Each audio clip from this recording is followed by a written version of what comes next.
नांदेड जिल्ह्यातील अर्धापूर तालुक्यातील भाऊराव चव्हाण सहकारी साखर कारखान्यातील शेतकऱ्यांची ऊसाची तोड वेळेवर करावी, अन्यथा कार्यालय समोर दिनांक 15 फेब्रुवारी पासून अमरण उपोषण करण्याचा इशारा भ्रष्टाचार निर्मूलन संघर्ष समितीच्या वतीने निवेदनाद्वारे दिला आहे।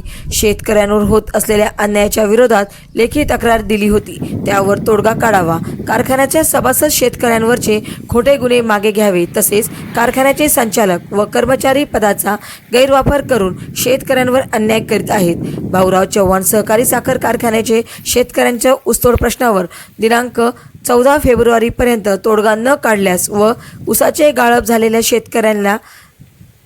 शेतकऱ्यांच्या खात्यात 15 दिवसात पैसे जमा न केल्यास कारखान्याच्या कार्यालयासमोर अमरण उपोषणास बसणार असल्याचा इशारा भ्रष्टाचार निर्मूलन संघर्ष समितीचे प्रदेश कार्याध्यक्ष रामदास पाटील, सरचिटणीस ॲडव्होकेट रविकिरण शिंदे, नांदेड जिल्हाध्यक्ष गजानन गव्हाणे पाटील यांनी दिला आहे। निवेदनाच्या प्रती जिल्हाधिकारी नांदेड, पोलीस अधीक्षक नांदेड, चेअरमन व कार्यकारी संचालक भाऊराव चव्हाण, तहसीलदार अर्धापूर, पोलीस निरीक्षक अर्धापूर, पोलीस ठाणे बारड यांना दिल्या आहेत।